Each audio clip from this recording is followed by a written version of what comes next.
Hello guys, in this video I am going to show you how to apply filters to narrow down your search on the Urban Outfitters application.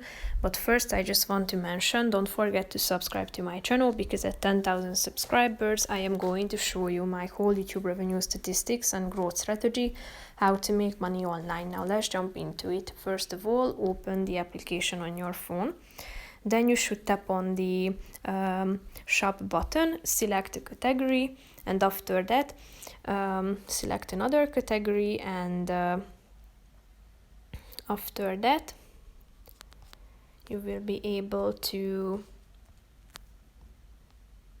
apply filters by tapping on the filter button at the top.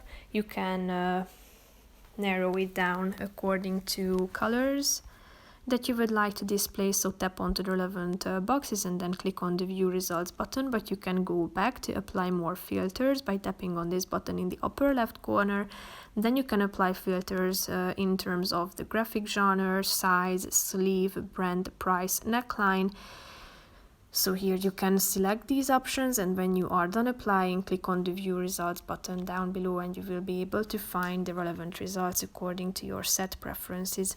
So that's pretty much it for this video, guys. See you in the next one. Bye bye.